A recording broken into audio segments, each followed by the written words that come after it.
Hey, everybody. Thank you for listening to Let's Get Real with Joseph KG. And as you heard on the intro, the purpose of this podcast is really just to bring inspiration, hope, and bring you value. And the way we do that is by bringing on real people, sharing their real stories. Because I truly believe that the people who have overcome, we hear a lot about the success and how people, are where they're at.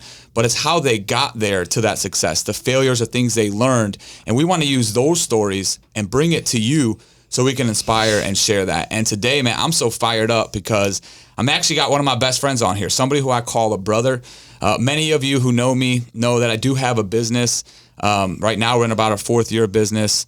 And without this individual who's sitting here, I wouldn't be where I'm at today. A lot of you also know that I'm a husband and a father first. And this is another individual who really inspires me just to be great, to be better. I love having him around me. And I've been fired up to ask him just to come on here because we have conversations and I just know that how much he's overcame in such a short period of time.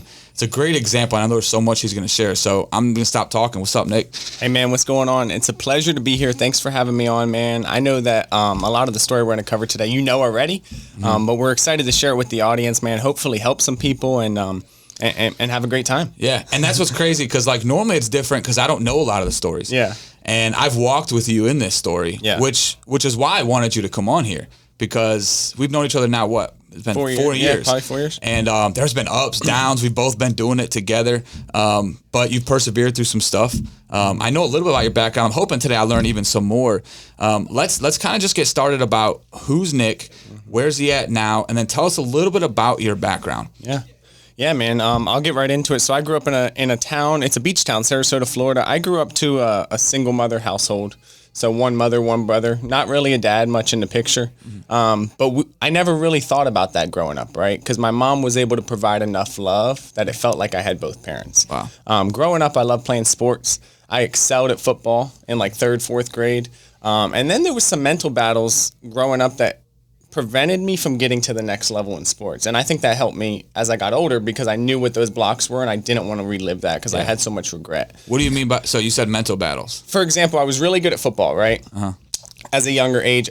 By the time I got late middle school, early high school, I became scared, right? I started to play with more fear. I thought fear-based instead of just going out there having fun, playing the game that I loved my entire life. And that is one of my biggest regrets, honestly, to this day, is that I never got to live my dreams because of fear. Now, what were you afraid of? Like you said, you were fears. Yeah. And this is how old? Probably around like 13. So you were 13. You start, the more you know the world, you start to have different fears and different stuff holds you back. But from there, I just pivoted over to baseball, and I played that throughout high school. I was a very mediocre player. Started on varsity, no college wanted me, somewhere in the middle of that. But I had a blast doing it. Yeah. And I played that for 4 years. After that, I hit a pivot. I graduated high school and the advice starts coming in, right? Yeah. As you become a high school senior, the guidance counselor, all of your parents, everybody they tell you what you should do, the path that you should take. And I felt like that created so much pressure for me because I felt like I was making decisions. So I went to college straight out of high school, and I did not want to at all. Yeah. And I felt like I was making decisions based on what people were telling me, almost to please them as opposed to making myself happy. Yeah. And Did you realize that at the time? No, I didn't know it at the time. Yeah. So at the time, I probably didn't know it for 2-3 years. Actually, I was just going through the motions. Hey, this is what I'm supposed to do. But the whole time I was like, this doesn't feel right. I don't even think the end result is right. And the more I started to think about it, it wasn't what I wanted at all. And I did not know that at the time. I don't think I knew that until I realized what true happiness was to me. And we'll get into that in a minute. But I just realized that any time in life when you're chasing other people's opinion and other people's approval, you're always sacrificing your own happiness. And I was tired at one point. I remember being so tired of chasing other people's happiness. I just said there has to be a different way. I found this app called ZipRecruiter. And the cool thing about ZipRecruiter for me is I was like ambitiously lazy. So you could upload your resume and all you had to do was click to apply for all these different jobs. Oh, yeah. So I applied to hundreds of jobs every day and it was so fun for me. I was like, it's the easiest because usually applications take hours at a time. Yeah. So actually you gave me a call. You were working for a good buddy of ours, Chris, who's no longer with us, but he made such a big impact in our life.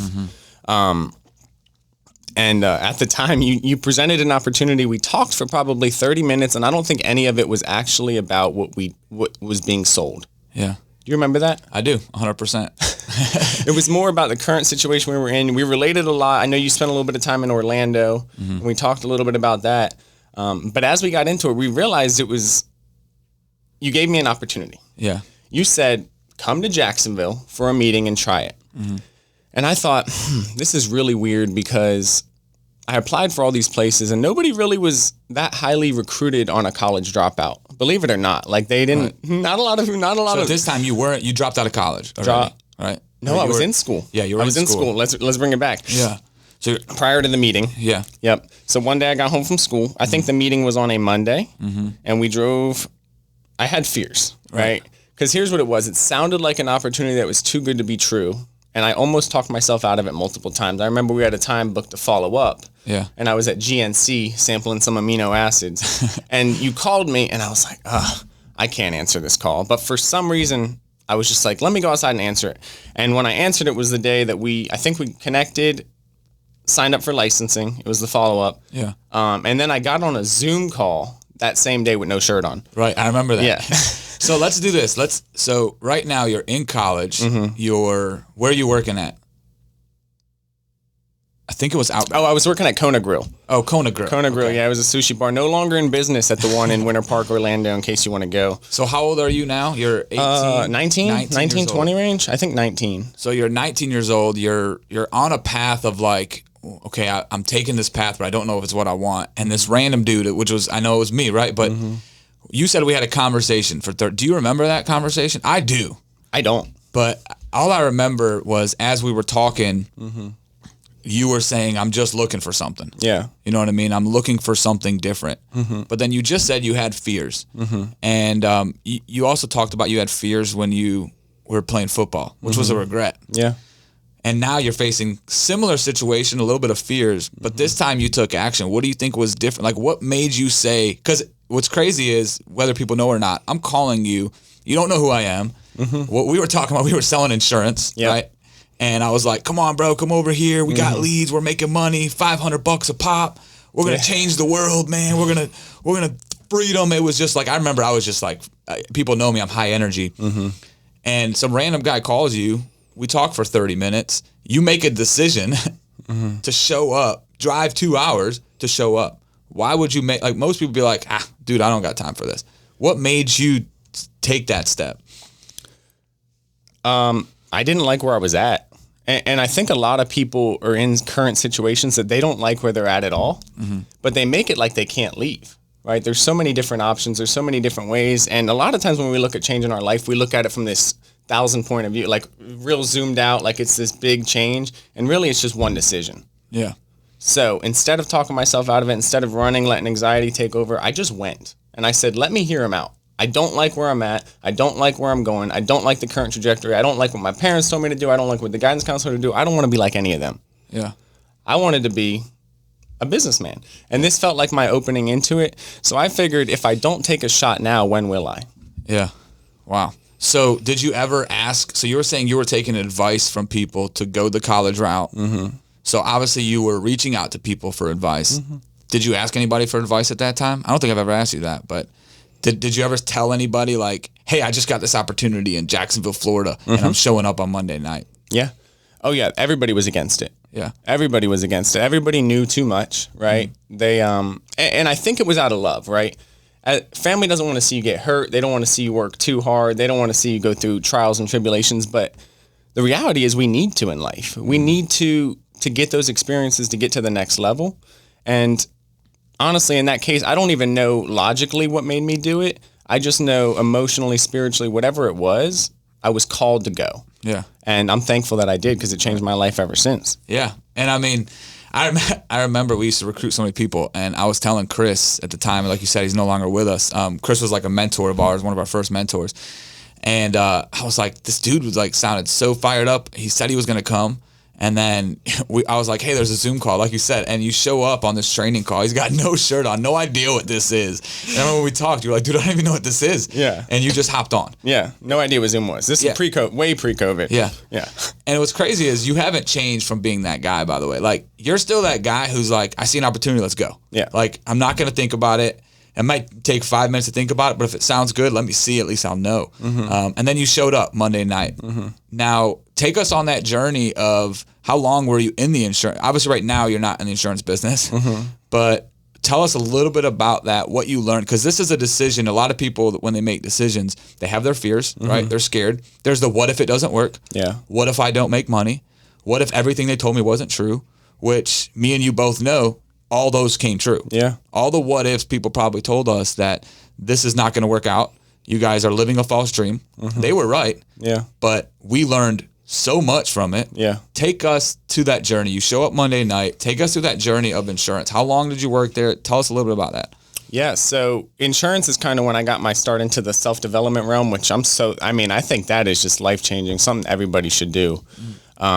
Did insurance for just under 2 years. Never really made any money. Think I made about 52 grand in 2 years, spent about 56,000 on leads. So I made about negative 4 grand in 2 years, but I had a blast doing it. Yeah. And it taught me so much, gained so much experience.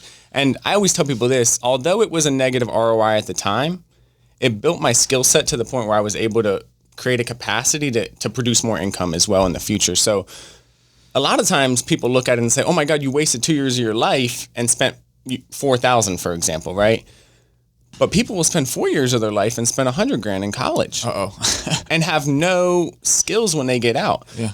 So I'll tell you, and you said a lot of fears, going broke, getting disappointed, heartbreak, all that stuff will happen. But let me tell you, if you go 20 years doing stuff that you hate, it will be 10 times worse than the fears that you will endure now. Golly. Man, you just threw a nugget out there, which is so true. And it's crazy because we're talking about that. And you just talked about people will go spend 100 grand to get the education. And I think the reason why that is because it's safe. Yeah. It's the safer route. They think it's safe. Yeah, exactly. Yeah. What do you mean by that? They think it's safe. Well, I mean, I think college has I think that the people that are 40s, 50s, they mean well. However, I think that they're judging college based on how beneficial it was at their age group as opposed to now. So when you look at college now, employers don't really need it. The companies that are growing the fastest never ask for a degree. The degree really gives you no separation in the marketplace as opposed to experience. Now, I'm not saying experience sweeping the floor, although there's nothing wrong with that. But if you have real hard skill, you've worked for serial entrepreneurs, you've worked on sales teams, I think that is stuff that makes you more attractable as a prospect. So I would tell an 18-year-old, instead of going to UCF, right, go knock doors for the summer. You'll learn so much more. You'll actually be doing it. You'll learn some stuff. You'll deal with objections and you'll build that tough skin. And college really, it's not that I think that you don't learn anything. I think that you learn it too early. And what I mean is when you learn it and you really have never experienced any of these things, you don't retain it. So the kids that are learning all this stuff in college, it's almost like an information dump and they're not retaining any of it because they can't relate to it. But if you go out there and actually live life and then you start to learn stuff through courses, through self-development, you've had the experiences and then you have the room in your brain to form those lessons that you learn through those mistakes. Yeah, it reminds me of like when we were in insurance, especially like in sales, we would recruit people, they'd get their license, they're ready to sell insurance. And I always say it's not taught. And they're like, I want to learn everything before I go out into the real world. Yeah. And I'm just thinking, man, if you can just go out for 1 week and fail 10 times and I will have so much I can teach you from that failure. Real life situations I could teach you instead of you trying to figure out how to deal with this and deal with that. Yeah. And again, I think people are afraid of the uncomfortable, the unknowns. You actually had a girlfriend at the time, which now is your wife. What was her thoughts? I mean, I don't know if I even asked. There's a lot of questions I'm just realizing I may not have known. You're probably coming home like, hey, I got this opportunity. Was she for it? Was she kind of like, this is weird? Or how did that go? No, Taylor has, she has always been for it, honestly. I can always say, I don't know if she always agreed with it, believed in it, but she knew that she would support me regardless. And when I knew that when we were just dating in college, I was like, she might be something I could take serious, you know? And we were already living together, so it was a little past that. But that's when I kind of knew like, oh, she's with me through thick and thin. So the part that really got her was I went to the first meeting and I was telling her all about it. I was excited. And then I said, they asked where you were. And she was like, what? Your job asked where your spouse, why did they want me to come? And I was like, no, it's like a thing where we're all like, you can come too, and it's all inclusive. And I think that was the part where she knew, like, it just felt so different, right? Because the world is so different. It teaches you like ego, greed, all this crazy stuff. And the organization we joined was kind of unifying, right? And I think the unity was what we needed in that time to kind of get us out of our rut. Yeah. So would you say you came excited about the money, but was it the culture? That because you came in and right away you went on. Yeah. What was in your mind like, hey, this is why? And maybe it wasn't one thing, but maybe it was, what was in your mind saying like, I'm going to, because look, a lot of people showed up to this meeting on Monday where we were trying to recruit people and tell them to sell insurance. And a lot of people were like, when am I going to make money? Is this now? Oh my gosh, 30 days. And I mean, you remember we'd have 30 people show up and only one guy says yes. Yeah. What made you say, yeah, I'm going to try this at this time? Man, I mean, I just felt like I was sitting around for so long, so depressed, so ready for just a shot, man. I was just asking God, asking myself, just looking for anybody to just give me a chance. So when I looked at it, I felt like it was my chance. Whether it worked out or didn't work out, somebody was giving me a shot.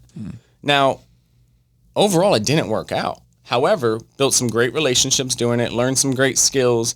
And I think that the way you build good relationships is just by being a great human in any organization you are.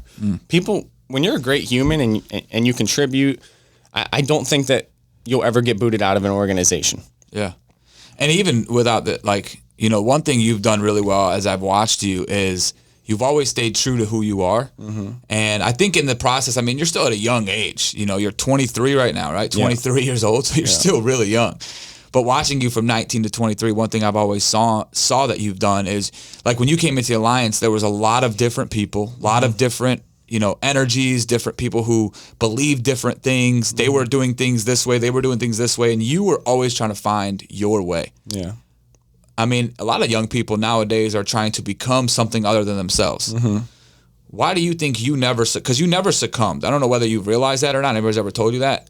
Nick has always been Nick to me. Yeah. And that's hard to find in individuals, especially at a young age, because people don't know who they are. What do you think stopped you from like, oh, okay, I'm not that, I'm not this. Tell us a little bit about why you think you were able to do that at a young age. Yeah, I mean, it's a lot of what Gary Vee talks about. Like, my mom built such a high self-esteem in me, and it's exactly the same examples he makes. Like, she made it seem like everything I did was so great. Not that I believed her, but it gave me enough self-confidence to love myself. And I think so many people, especially with the social media era, and we're watching all these people highlights, it's hard to love yourself nowadays. Yeah. And I think that's one of the hardest things for people to overcome. There's so many different ways to, you know, find yourself, love yourself. I felt like I always tried to, through each journey, stay true to myself. And that was how I spent my time, like always reflecting, trying to just be myself at the end of the day, because I never wanted an opportunity, a position, anything to change who I was. I wanted me to change the opportunity. Damn, man. Wow, I'm getting so much from this. It's so good, bro. So let me ask you a question. I want to talk about you growing up without a father. The reason why I want to talk about that is I think that's very important. You're a father now, right? I do see a lot of people who struggled because, you know, they didn't have a father figure showing them how to be a man, learning through life. Was there any ways you feel like that affected you, maybe positively or negatively? And I want to ask that only because people think their circumstances affect what happens to them. They become the victim. You are exactly a perfect example of somebody who became a victor because of their circumstances. Yeah. How do you think it affected you positively or negatively growing up without it? You said your father wasn't really in your life. Like, was he not there, like completely gone? So he was in the same city, and it started off as something like I would go on the weekends, but he just had his demons, man. Now that I'm older and I could look at it, he loves to drink, and it was something that he couldn't control. It would be one of those things. I'd see him on Saturdays. My mom would drop me off Saturday morning. I'd get there at 10 a.m. He'd be drunk. So my mom would just come back and pick me up. So I wouldn't. And then there was a big stretch of time, middle school, high school, where I just really stopped going more than anything. And it's something, you know, now we talk a little bit more, but I do think that gap, you know, really has a strain on a relationship as a kid. But here's what I always looked at it as. I knew exactly what I wasn't getting from a father. And instead of using that and becoming that type of dad, I became the dad that I wish I had. Wow. Yeah. That's so big too, because it's funny. Like even me, like I grew up with a father, and I always say, like even as I learned, my dad was there. He worked. He was present as much as he could. And I love what you said is he had his own demons, right? My dad just raised me the way he knew how, the best way he knew how.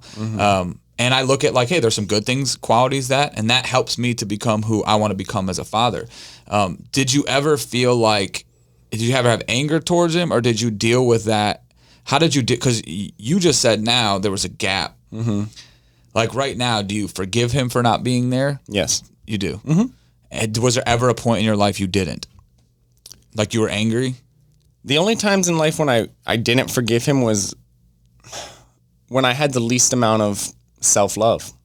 It's crazy how everything I feel like reflects back to that. Because when you're in a state of self-love, you look at things more empathetically. You look at, hey, this guy loves me, right? He just has demons that he can't accomplish. I never started to blame him like, oh, he doesn't love me, that's why he drinks. I feel like it was a little unfortunate. I wish that he was able to drink because, when he was there, he was awesome. He was great at teaching me sports, great role model. I felt like if he was there through that middle school, high school phase, I would have never had those fears in sports. Yeah. Personally, but I used it to my advantage. Yeah. And I just let it lit a fire, and I just knew I had to become the guy. Instead of the guy with all the gifts, I became the guy with the grit and the edge. Yeah. So it happened for you. It happened for me. Yeah. Everything does. Yeah, and it's crazy because some people hear that and they're like, how can everything happen for you? And I've even heard some things where people are like, I don't think everything happens for you.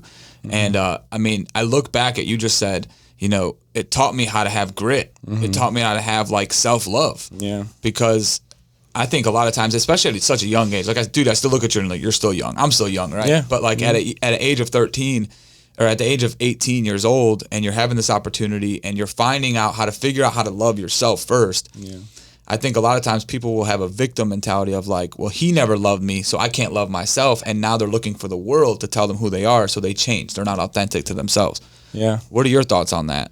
I agree with you. I think it's needed. I think everybody needs it because the world will break you down. The world will tell you what you can't do. You're too short, you're too fast, you're underqualified, you're overqualified. It'll tell you everything you can't do until you break down to the point where you conform. And if you could always fight those inner voices, you could always push through and always persevere those, I think your life will be so much more abundant and so much more happy, filled with so much more gratitude. And what I realized is the more gratitude I could put myself in, the better state of gratitude, the more I can authentically be me. Yeah, you stop complaining. Yeah. You realize that there's people that have it so much worse than you. And even if they don't, it's not going to help you to complain. It's a waste of energy. There's no science that proves that positive thinking works, but there's a ton of science that proves that negative thinking is the worst thing you could do. So negative thinking is the worst thing you could do at time. Yeah. And I just don't once you get to the point where you understand that, it's like you don't want to hear it at all. It almost bothers you. I know it makes you mad a lot. Like you just don't want to hear it, man. Like because it's not helping, and you start to hardwire your brain to just focus on solutions. Okay, this is where I'm at, but how can I get here? What do I need to do? What's the next step? And people look at it, they try to overcomplicate it. I don't know how I'm going to make $1 million a year. Okay, how are you going to make your first dollar? And just take it step by step and one day at a time. But I just think a lot of people are comparing themselves to the highlights that they see on Instagram. Nothing wrong with it. I just think it could lead to self-confidence issues because you're comparing what you know about yourself, the dark secrets that nobody else knows, to what everybody wants you to see. Right. It's not fair. It's not a fair comparison. Yeah, I always talk about that because I think one of the biggest things I find, especially when I work with a lot of people who are in addiction or dealing with depression, like anytime I talk to somebody, I met a guy yesterday, the guy a couple of days ago, he has a farm, he's doing some apprentice ministry, and within like 30 minutes, we're talking about like how to have better marriages and going deep. And one thing I find having these conversations is everybody's trying to find out who they are, their identity in themselves, and I think the word you use, self-love. And they're trying to be like, okay, I got to be this and I got to be that. And once I have this and if I have that, instead of like, no, God created you specifically for a specific reason. He didn't create you to be other people. And people struggle with that because then they fail, they have failures, and then they think they're not good enough. So I can't be me, I got to be somebody else. I want to go to, you said you were in insurance for 2 years. You said you made $4,000 or you lost $4,000? Lost $4,000. You lost $4,000. Yeah. Did you have any money when you started? Like, did you have any money saved up? Yes. How much did you have in the I bank? had about 10,000 saved up. When you quit insurance, where were you at financially? Every credit card company was calling me. Mm-hmm. I was paying the rent on credit cards. We had no money. Yeah. Why didn't you, so you were doing this for 2 years. Mm-hmm. I did it for a little over 2 years. I left a little bit before you. You and I continued to talk through that. I only left because I was fortunate, with the fence industry was booming. Mm-hmm. Heidi was pregnant. She wasn't really fired up about selling insurance either. But what was the reason? I mean, most people after 6 months of you not making money would have quit. Yeah. And I honestly, I'm glad I didn't. But I look back like if either of us would have quit, especially you, if you would have quit early when things didn't go right, I don't think you'd be where you're at today, mentally, financially, at all. I think you would have quit too early. Yeah. Why didn't you quit? I wasn't ready to give up on it. I still felt like I had more in the tank, more to give, more to learn. And it was serving its purpose. The mentors there were great. I didn't like the job at all. I hated calling leads. I hated going to the houses smelling like cigarette. It was the worst job I've ever had. But the community was great. And I think I stayed because of that. And I wasn't ready to give up on myself. I thought of it like, if I give up now, I'm a quitter. And that wasn't the case at all. Right. I just didn't have, there was no other option at that point. Yeah. I dropped out of school. I put it all in and I had to make it work. You burned the boats. I did. Yeah, I did. Do you, so you talked about culture and what are your thoughts on it? Because I think for you and I, growing up, we didn't really have great associations. Yeah. Especially me dealing with addiction. When I got out of prison, I had no good friends. Yeah. I had people in recovery. Yeah. So I had good associations to help me through life, staying sober. But I was trying to find association for people to help me reach new levels and help me be financially free. And what are your thoughts on association right now? I mean, you left that, right? You left the culture. What are your beliefs on, they say the 5 closest people to you. What are your thoughts on association? I think it's important. It's very important. I also think that people look too deep into it, thinking that they have to hang out with these 5 people every single day. You can hang out with these people through podcasts. You can hang out with these people through books. And it's still the same thing because you're hearing them talk. You're hearing how they project. You're getting the same energy across. If you can hang out with them in person, it's better. Right. However, I do think that what you put into your body, what you put into your ears, if you listen to terrible rap music, you're going to be angry. If you listen to the news, you're going to be angry. I think that I think association is honestly everything that goes into your ears more than anything. So it's the podcast, friends groups, videos, anything that you can really get information from is how I base association. But I think it's the most important thing with changing your life. Yeah. Because you need to have an example. Right. And I think what you just said was great because I think a lot of people, even young people, they're like, okay, you're talking about associating, get around people who, make me better. And they're like, well, I don't have anybody in my life. Yeah. And you just gave them an exact reason why there's no excuse. You do. Yeah. Type in at My Let On podcast. And listen to him. Yeah. Right. Listen to somebody that, knows some stuff that a lot of times you could find an expert in whatever field that you're interested in. And you could literally listen to them talk and hear somebody with 20, 30. Gary out there has 40 years experience. He was just giving us a little breakdown on the tech in here. There's so many people that know stuff in this world. I think that you have to have a curiosity mindset. If you could most people are taught to live in this egotistical state, to act like you know it, fake it till you make it. What if you just wanted to learn more and soak up more information? I think a lot of people are not asking questions as opposed to just trying to act like they understand. Yeah. What do you mean when you say not asking questions? For example, if they don't know how to do something, if they don't know how to get from point A to point B, instead of asking somebody that already did it, they might just say, I don't know how to start. I don't know how to buy my first lead. Right. And they'll tell that story to themselves as opposed to, for example, I know a guy, he tells me he would be great at sales. Right. I'd be so good at sales. I'd make so much money, but I can't leave my retirement. And you're like, come on, dude. People are telling themselves these stories and it's like, they're not true at all. But they say it to themselves to make themselves feel better about not chasing their dreams. Have you ever experienced anything like that? Because as we're talking about chasing your dreams, I think about getting real with things they're dealing with. I talk about this a lot. And that's why this is called Let's Get Real, because I still see this now.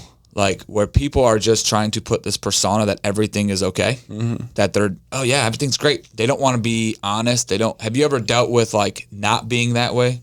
Like what I mean by that, because you're very authentic. Like, me and you have real conversations a lot, and you tell me sometimes some things you're going with, whether it's in your marriage, it's in your personal life. Was there ever a time that you weren't doing that, where you were possibly like acting like everything was fine and not talking to anybody about it? Yeah. I think that we all go through that when we struggle, man. And a lot of us cope with different things. I know that something that we coped with in the insurance thing was we went through a period of time where we had to spend money to make it look like we were doing well, although we weren't financially. It's just what you're supposed to do to create this image that you're successful so you could recruit. And that was probably the most shallow thing I've ever done. Yeah. And it's not like I was getting Lambos. Like, we got a new Toyota, you know, like, but that was like a baller move for us. Yeah. You know, we were making $2-3 grand a month,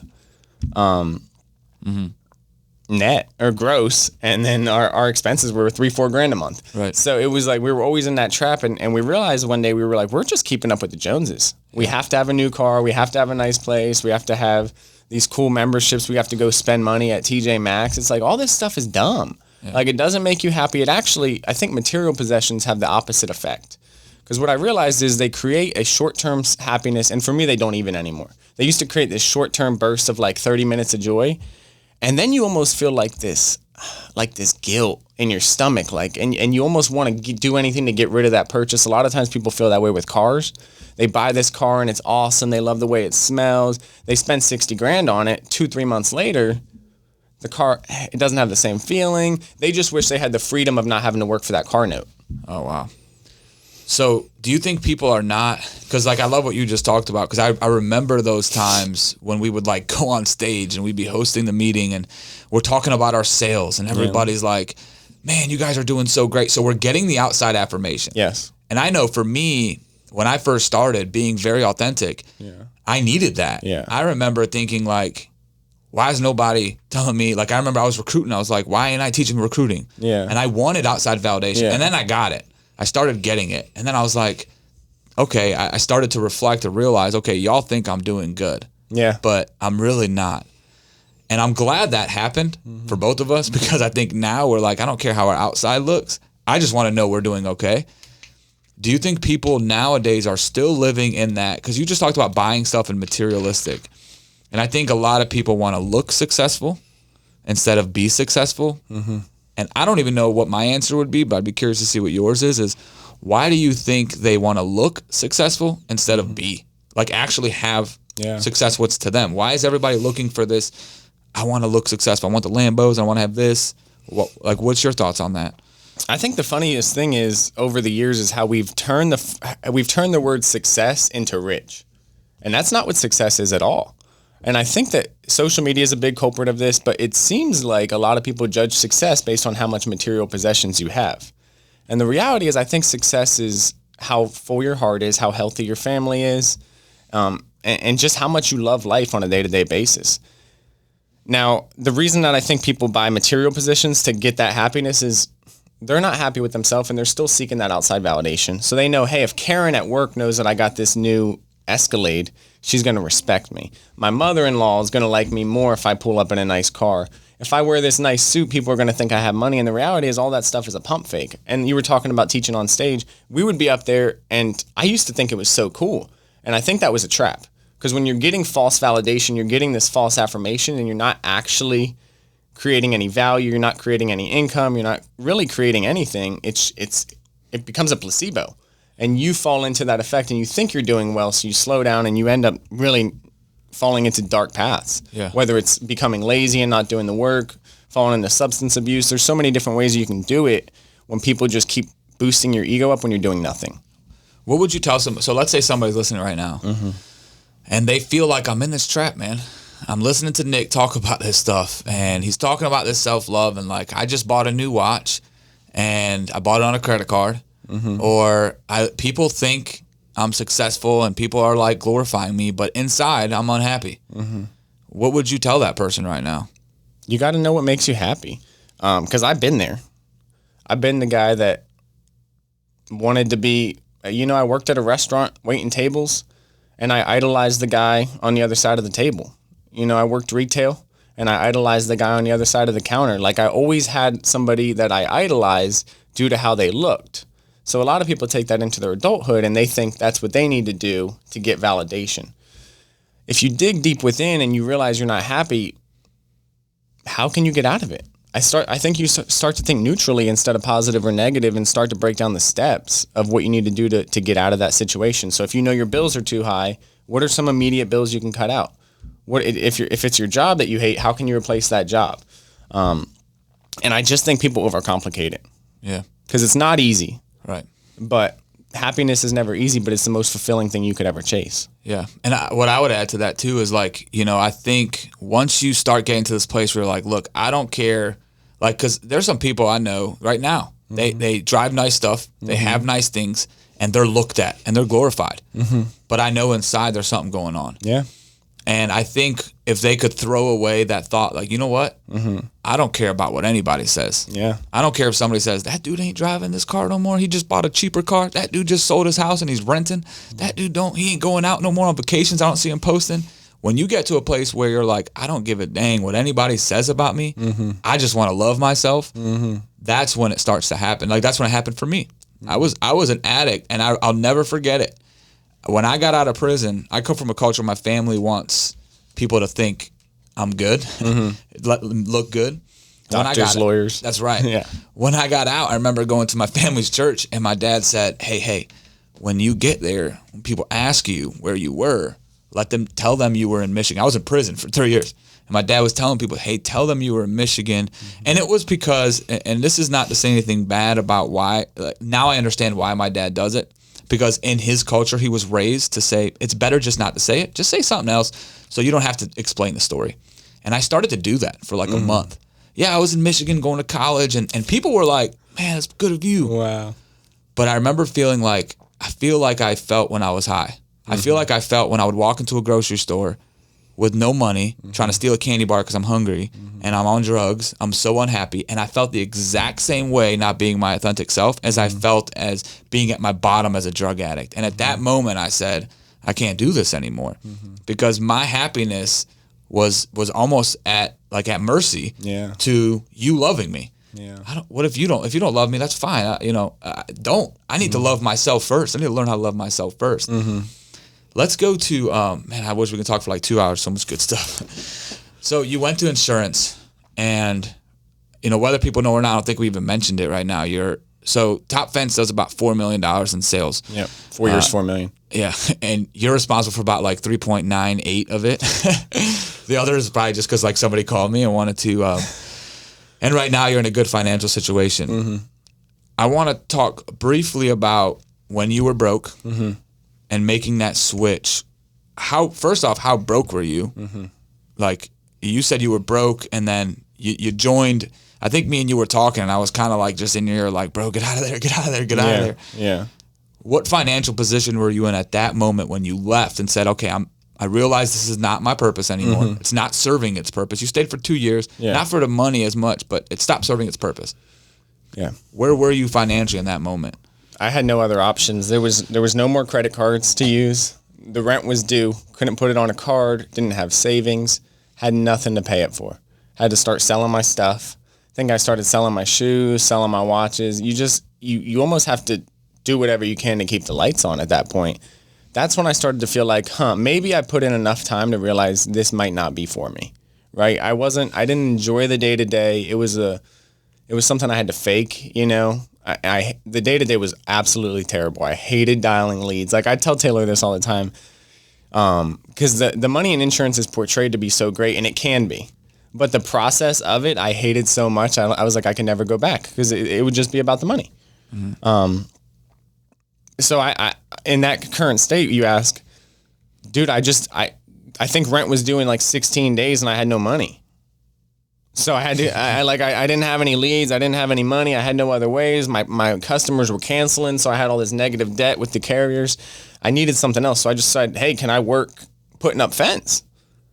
Yeah. You said like $150 a day for a guy that's losing $40 a day. He's like, hell yeah. Right. You know, that was like my shot. And we would do that. I did that while I did insurance. So I remember going to the meetings with my blistered hands and I was never, it's crazy to sound, I was never embarrassed by it. I would have thought that I might have been, you know, like, oh, this guy acts like he's doing so well and he's out here doing manual labor. I think it gave me more confidence because I knew I was willing to do whatever it takes, even if it wasn't glorified, even if it wasn't pretty, to get the job done. Dude, I remember as you're saying that, the first time you come out there. Now, we're in Florida, so anybody listening, we were in the middle of the summer. Yeah, it's different. It's definitely different. Yeah. And I think the first job you and I did was like a big, massive job. I don't know if you remember it, the 400 foot. Yeah. I was actually trying to recruit the guy. Yeah. Recruit the customer to sell an insurance, but you were his fence guy. That's right. Yeah. And I'll tell you the one thing I'll never forget, and I don't know if I ever told you this, dude, when you were out there, you literally attacked that thing like it was like, if I get this fence done, like you were making $150 no matter what. Yeah. But you were doing it like it was like, this is going to make me rich. Yeah. You were just fired up. You were digging holes. We don't need no, and you were like fired up about it. And I'm thinking about now as you're telling your story, I don't know if I ever reflected on that. Like you were not at a good financial place. No. But you had an opportunity right here and you were like, I'm giving this all I got. Yeah. Where did that go? I mean, I know, but share a little bit about, okay, you started selling. So now you went from being broke to like, I got to make a change. I'm willing to go dig some holes in the Florida sun for $150 a day. Yeah. Some people would be like, I ain't doing that. Yeah. I'm in sales. I've been wearing a suit, you know, showing up, looking nice. You want me to get out and do manual labor, and take us on that to the point today, kind of briefly, if that makes sense. Yeah. I mean, it was just enough to get by. Like working out and digging the holes was just enough to supplement the money that I needed to pay the bills. And then I realized, hey, I'm spending most of my time doing insurance. And then I'm over here having to supplement the money that I'm losing just to pay my bills. So I was like, what if I could maybe use a new vehicle to get money? And I think that was the point where I was like, hey, man, I'm just kind of tired of this insurance thing. You know, it was tough to leave, right? It was tough because the people that, you know, people love you on a certain level when they're making money off you. Yeah. But when they're not making money off you, all of a sudden you're not invited to the barbecues, you're not part of the family, and there's nothing wrong with that, but it's important to be self-aware as opposed to who really loves you versus what they're getting from you. Yeah. And I always felt like you loved me deep down because you never really made a profit from me, you know, and during those 2 years. So I was like, I feel like he genuinely has my best interest. Let me give it a shot.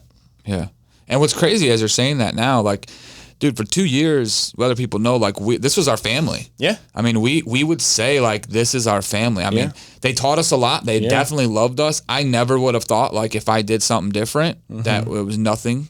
And, like, for 2 years, I mean, especially coming from a place where you had nobody, and now you come into a culture where this is your family. Yeah, you move to a city, it's just them. Yeah, you move to a city. You're going, like you said, you're going to barbecues with them. I mean, your birthdays are celebrated with them. I mean, you're in it with them. And then you left. Yeah. Tell us what happened when you left, because I want to just first tell us what happened. I'll take us there. Yeah. Like you told them, I'm done. I'm leaving. Yeah.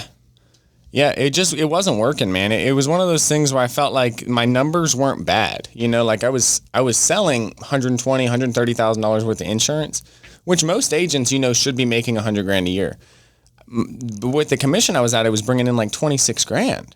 So I was just like, I don't know. It feels like it comes to a point where you feel like you're doing all the work and then they're taking all your pie. And although it was a tough conversation, it needed to be done to get to the next level because I knew that I was doing too much. I knew I was producing income for somebody else and I was struggling myself, but I was the one doing all the work. So once you get to that place, honestly, you do build up like an inner resentment.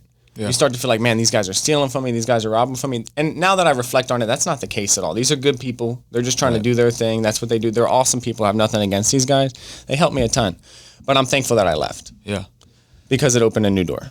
Right. And the reason why I asked that, because you went on and said, and this isn't to talk about me, but it's to bring a point. You said, well, I thought Joseph, who presented another opportunity to me, I could trust him. And most people in that situation, somebody that they trusted, they realize I can't trust them or whatever the case was, they automatically think I don't want to trust anybody anymore. And I see that. I personally see that happen a lot, where whether it's like in a relationship and somebody, you know, you got somebody cheated on you and now you're like, everybody's a cheater. Yeah. But you almost was like, okay, not everybody maybe. Yeah. And you said, this might be somebody who maybe I can trust. Yeah. You started putting up fence, and then how did you get to, I mean, you can say how much money you make right now if you want to share it, but I think it's amazing because it's like you took a step and you were like, the same thing you did when you came into insurance. Mm-hmm. You didn't say, oh man, last time I did this, it was a failure. Yeah. You were like, I'm going to do it again. Yeah. So you did it, and then you got to this place. Talk about a little bit about that journey from putting up fence to where you're at now. Yeah. I mean, it was the same thing with insurance, honestly, man, is I and you mentioned it, and we talked about the first job, is I just attacked everything with all I had. Yeah. Because I knew I just had to give my all. That was what I wanted to be known as, the guy that just gives it his all. You know, when you're a coach and you have a player that just goes after it, he plays to the whistle, that's what every coach is looking for. So I knew I might not have the degree, I might not have the skills, I might not talk as smooth as people, but I would fight to the whistle. And that was the value that I brought to any team I joined. And I felt like it was my obligation if somebody was giving me an opportunity to give them my all. Yeah. And dude, from day one. I mean, you went from putting up fence. Mm-hmm. What was the next thing you did after that? You remember? Yeah, I started doing deliveries. Yeah. Yeah, I would just do, like, I would just push the stuff off the truck, like, carry the concrete to the back. And then we would start doing, like, I would start to be like an admin role almost. Like, I would start to do the HOA paperwork, kind of deal with the customers, stuff like that. And then it got to a point where you were like, hey, I trust you to do my sales, and you were able to step out of that role, which I'm so thankful for. And from there, it just seemed to be a constant projection up. Yeah. And you helped develop a great system that helped me, maximize just selling. We got to the point where the appointments were being booked, the leads were coming in, and it was really just go out there and just sell, be you. And I think that's when I felt I caught my best groove to the point. I mean, we're selling $4 million worth of fence. We're making money, right? Right. Like, no matter how you divide up $4 million. Yeah, that's right. So we're not hurting right now. Right. And as a business owner, I'll say this too. It's crazy because at that time, there was other people that could have been in your role, but they didn't. I think you always looked at it like an opportunity to grow. Yeah. And other people looked at it like I'm digging holes for $150. Yeah. And it's crazy because like I look back and it's been like, man, I know like it's been such an awesome journey. I was just looking at like the pictures when we first got the shop and like you were in there with me with your wife beater off. Like we're trying to do the schedule. Even today, you're our salesman, but I tell people this all the time. Nick doesn't just do sales. No. You know what Never. I mean? It's not just sales. Mm-hmm. What are some things you've learned in this journey working at, not just working at Top Fence, but through this journey, doing $4 million in sales is not a small number. Yeah. And you're selling fence. You know what I mean? Like there's people selling literally grocery, whatever it is they're selling. This is fence. Yeah.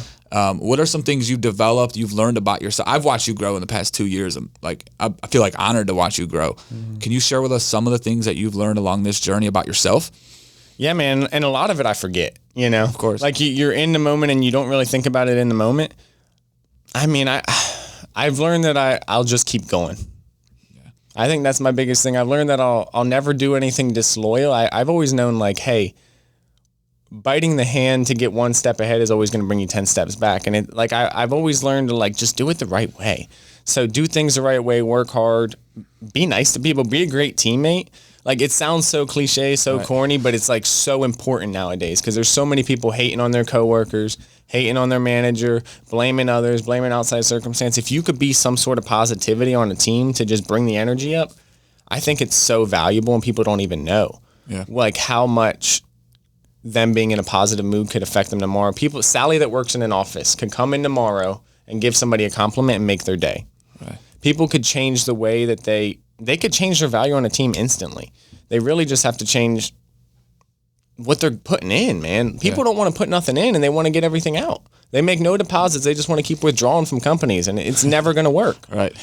And what's crazy is like what you just said, it's easier said. Like you're saying these things, like you hear like, man, I want to work out and I'm going to work out and I'm going to do this. And like, it's so great to say, work hard, be honest, be transparent. And like people say that stuff and they say it and it sounds good, but it's a lot different to do it. Yeah, it is a lot different to do it. And so let's talk about this. Cause I just realized, oh wow, man, we're running out of time a little bit. We got a little time, but you're making, so we won't talk exactly the numbers you're making, but you went from broke to now making at least 6 figures. Yeah. At least. Yeah. He's like, yeah. This year already. Yeah, exactly. We're not even at the end of the year. You still got 4 months left. And you're about to make a change, man. It's a big change, right? And tell us about the change you're about to make. Yeah. So I'm going to move back to Sarasota. My wife and I discovered that we're just beach bums. I know that you've been, over the last couple of years, you've experienced the Gulf of Mexico, Destin, Anna Maria Island, and I think you're starting to get the bug a little bit too. Oh, yeah, I got it. But I realized that's kind of where we wanted to be physically, right? We wanted to be around the beach. We wanted to be able to go to the beach, watch the sunsets, have the most beautiful sunsets. And I figured I could take my skills anywhere. Yeah. Like once you develop that self-confidence, I also knew there was a gap in the market between people with a ton of skills and people that just weren't happy. So if I could help the people with a ton of skills that aren't happy chase satisfaction, we're able to coach them one-on-one. We're able to give them free sales tips. And that's kind of what we're leaning into now, man. I want to produce content that just helps people. Be a mentor to people that were in my shoes, man, because I know it's possible. I've been there. I can help people. Sometimes people are just looking for an example, and I feel like there's not enough examples in the world that are keeping it real, keeping it transparent, and actually giving you practical advice. They're just kind of telling you the hoopla, regurgitating all this stuff, but it's like, hey, it really becomes a practical step-by-step process, and you have to do it every single day. It's like a shower. You can't just do it once. So you got to keep reading. You got to keep telling positive things to yourself. You have to keep doing the work, keep doing all the crazy stuff, and just keep getting better. Yeah, and you got so much experience to be doing that. I mean, dude, I have watched salespeople. I've said this all the time. I mean, obviously, when we talked about you going off of this journey, in my mind, I knew right off the bat. I was like, I'm never going to find another Nick. Yeah. Never going to find nobody that, like, it's very rare to find somebody who, number one, has that grit. Like, and has the experience.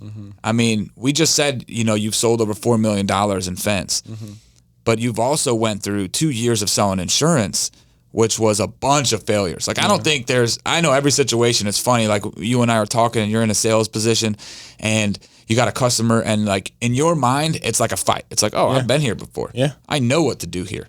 And man, I might hire you to coach our guy when he comes next, But tell us a little bit about why. So I know you're doing another journey, right? But a lot of people would say, dude, you're making six figures, got the great job. Like, why would you leave that? I think anybody would, 99% of people would say that. What would you say to somebody that's like, okay, dude, you were broke before, you got a wife, you got a kid. I know why you're doing it. I think I've told you before, it's the right decision. 100% I support it. I'm fired up for you to do it. But I think people need to hear why you're giving up a six-figure job to go do something different. And you don't even know what that is. It's not like you got a job. It's not like you know how much money you're going to make yet. It's complete unknown. Yeah. Why are you doing that? I want to ask you, how many times have you heard in your life that people couldn't take an opportunity because they had kids, because they had a job, they had to pay the bills?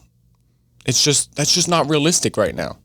And I've heard it so much, and I thought, what if I could just be an example for those people? What if I could prove all those people wrong? Now, I have money, but there's so many people out there that don't. And there's so many people out there that don't have the skills they need to get the money. And I feel like I'm that vessel to help them out. I feel like I'm put in a position and I'm not fulfilling my purpose if I'm not helping other people get to where they're supposed to be. Yeah. And if I'm not breaking down the barriers that people are setting up, and if I'm not kicking down these walls, I have to go out there and lead, for family members close by, for people watching from afar, my close friends, really whoever is just like, man, I just don't think it's possible and they need to see somebody do it. I'm going to be the guy. And if I fail, we fail. Yeah. It's one of those things, like, people put too much pressure on it. Worst case scenario, what? You're still happy, healthy, and you restart with a bunch of new skills. Yeah. Life's not over. And what if you don't?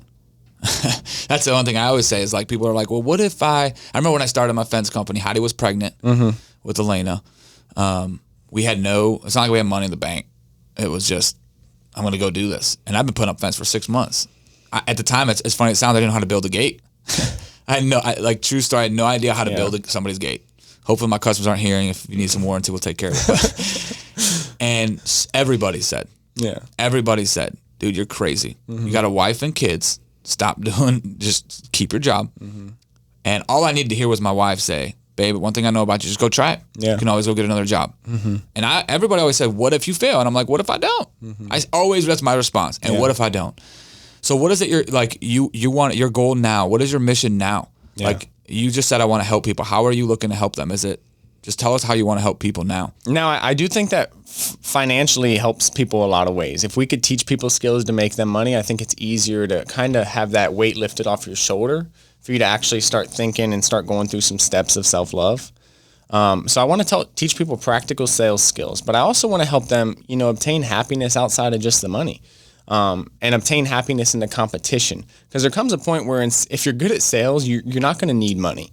Yeah. But you still want to go out there every day and fight. You still want to go to that lead that's 30 minutes out of the way late in the day. You still want to compete. You're still treating every customer like it's just a battle, you versus the other team, and you just want to smash them over and over and over and over again and just run up the score by 30. Like, I'm trying to teach people this mentality, because if you don't have it, eventually you'll step off the gas and something bad will happen. But if you keep your foot on the gas and you keep fighting in ways that you love, right? You don't have to hate the fight. If you learn to love the fight, you'll fight harder than anybody else and you'll be a champion.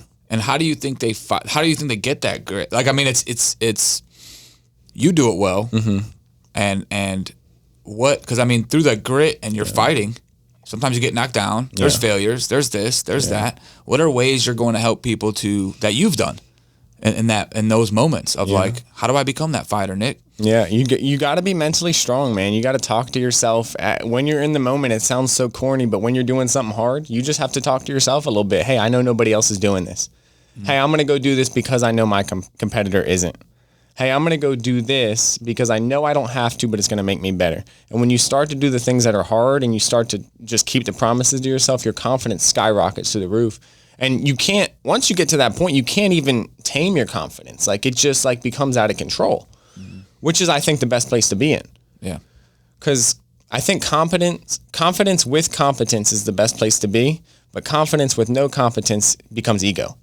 So if you are able to kind of be confident in yourself and also understand, hey, I'm actually really good, as opposed to just faking it and kind of getting through it, I think that it will resonate with a lot of people, and a lot of people could be helped by it, man. Because I know that there was mentors in my life that helped me.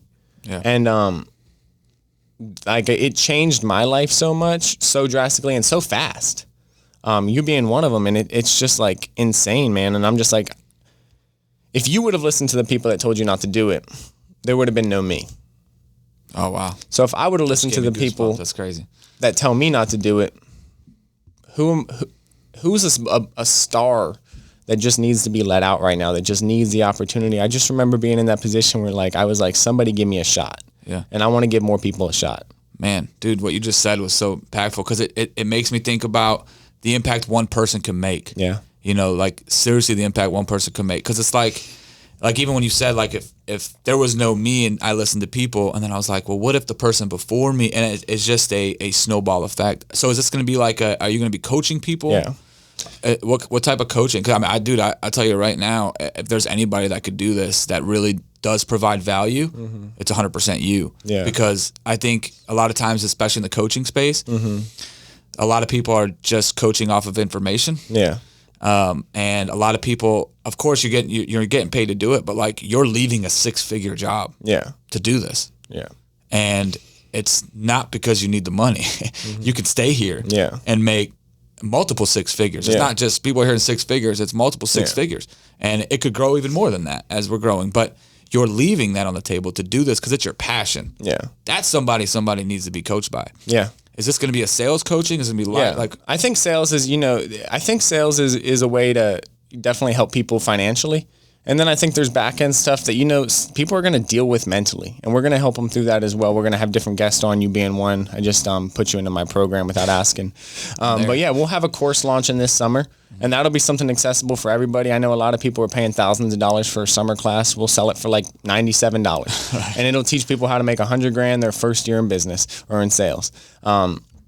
And those type of things, I think, are just going to, I think they'll change the world, man. I really do. And if I could just help one person get better, then it works out. Yeah.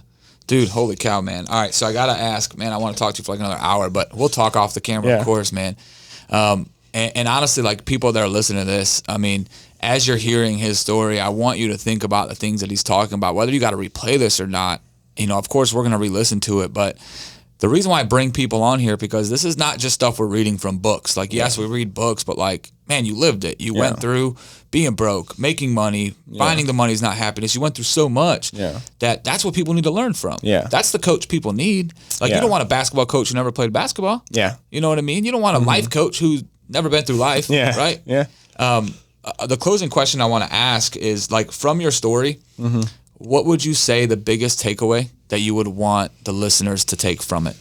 I think that we, just as people, man, just to be more optimistic about every opportunity, to hear it out more instead of looking for what could go wrong, start looking at what could go right. Unless a lot of people just aren't happy in their current situation and they stay in it because they justify, making too much money, making that. And I'm glad that I got to the point where I can make a high income, the executive level income, and then be able to coach those guys. But before, if I was making $26,000 a year, I don't think I would have been able to connect with those executives making multiple six figures. So I'm thankful to get to that level.